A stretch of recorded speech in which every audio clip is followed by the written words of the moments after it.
Sir আমার না 3 দিনের ছুটি লাগবো আর 50,000 টাকা অ্যাডভান্স লাগবো।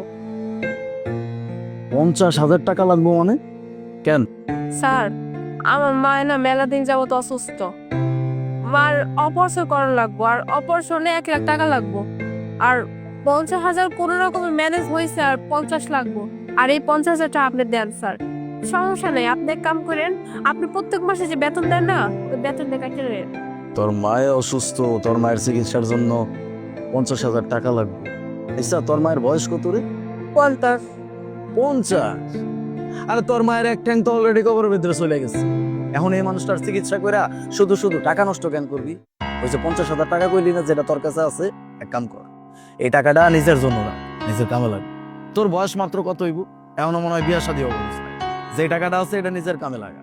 আর তোর মায়ের চিকিৎসা করাবো। তোর মায়ের চিকিৎসা না করে যে কয়দিন বাঁচে এ কয়দিন বাঁচুক, বাকিটা আল্লাহ ভরসা।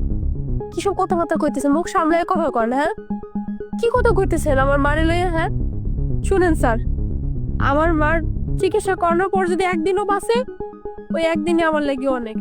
আর খবরদার আমার মারে লইয়া উল্টাপাল্টা কথা কইবেন না। খুব মা ভক্তি, তাই না?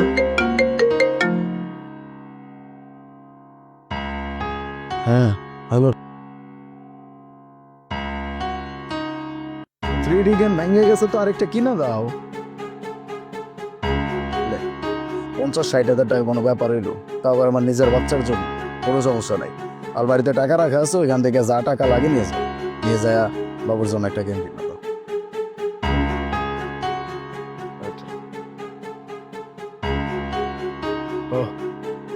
কি জানি কইতেছিলি?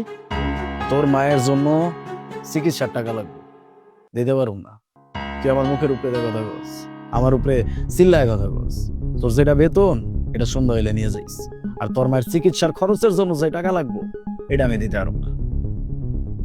নিজের টাকা নিজে ব্যবস্থা কর, যা কাম কর।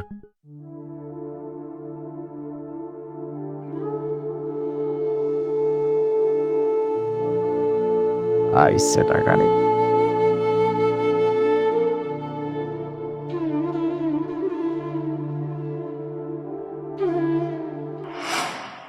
হ্যালো, হ্যাঁ তোমার অপারেশন হয়ে গেছে, মা তো সুস্থ আছে।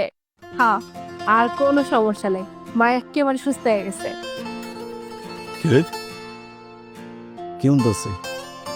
তোর মায়ের সুস্থ হয়ে গেছে, তোর মায়ের অপারেশন হয়ে গেছে, তুই না কয়দিন আগেও আমার কাছে টাকা চাইলি? আমি তো তোর টাকা দিলাম না। 50,000 টাকা তুই এত তাড়াতাড়ি কেমনে ব্যবস্থা করলি? তোর মায়ের অপারেশন কেমনে হইল? হ্যাঁ, আপনি যেটা শুনছেন একদম ঠিক শুনছেন। আমার মা সুস্থ হয়ে গেছে, আমার মার অপারেশনও ঠিকঠাক ভাবে হয়ে গেছে।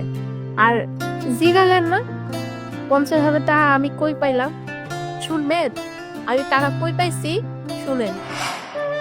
মা, তোমার না মায়ের চিকিৎসার টাকা লাগবো, এই নাও, আমার যতটুকু ছিল আমি দিছি, চিকিৎসা করাও। আপা, আপনার আম্মার অপারেশনের কোনো টাকা লাগবে না। এলাম, এখানে কিছু টাকা আছে, আমার কাছে এতটাই ছিল। এটা হচ্ছে না কাঁধার দিন। আপা, আমার মাই তো অনেক অসুস্থ, তাই আমি তো লেবারি কাজ করি। যে কয়টিয়া পাইছি তা মনে করেন যে আপনারা দিয়ে দিলাম আজকের এই দিন। আপা মনি, আপনার মানে অনেক অসুস্থ, চিকিৎসা করাতে হইব তো। আমি গরিব মানুষ, যেটু টাকা আছে আপনার দিচ্ছি, আপনি চিকিৎসা করেন, রাখবেন না। আমি গরিব মানুষ দিতে পারি না এখন। আপা, আপনার মায়ের না বহুত অসুস্থ, দেখে আমি ইচ্ছা করব।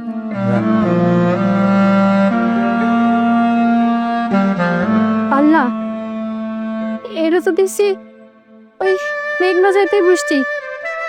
আমার মার অপারেশন লেগেছে, টাকা লাগতো, এর থেকে তো বেশি টাকা হয়েছে। তোমার তো আমার লাখ লাখ শুক্রিয়া। আমার মার অপারেশন আর হয়ে যাবে, আমার মা সুস্থ হয়ে যাব, আমার মার কিচ্ছু হইব না। আমি এখনই যাই, এখনই বাড়িতে গিয়ে আমার মার অপারেশন সব ব্যবস্থা করে হবে। শোনেন, একটা কথা কই, আপনারা হইতে পারেন মেলা বড় লোক, পকেট ভর্তি টাকা, কিন্তু পকেট ভর্তি টাকা থাকলে না মানুষ বড় লোক হয় না, ধনী হয় না। একজন মানুষ বড় লোক কখন হয় জানেন? যখন হের মনটা না মেলা বড় হয়। আমার সাথে যারা কাম করে হেগো হয়তো দিন আনে দিন খায়, কিন্তু হেগো মনটা না আপনার থেকেও মেলা বড়। এর লেগে হেরা আপনার থেকেও মেলা ধনী মানুষ। হেরা আপনার তো পকেট ভর্তি লাখ লাখ টাকা, আপনার পোলা লেগে কি ওই 3D না কিডি যেন গেম কেনার লাগে আপনি 50-60 হাজার টাকা এমনি দিয়ে দেন, কিন্তু প্রকৃত হতে না আপনি কোনো বড় মানুষই না। যাই হোক, আপনারা কয়ে কি লাভ হইলে, আমার মা সুস্থ হয়ে গেছে আর কিছু চাই। আর একখান কথা, আমার কাছে না আমার মা সবাই রাখে, আর আমি আমার মার লাগে জানটাও দিয়ে দিতে পারি।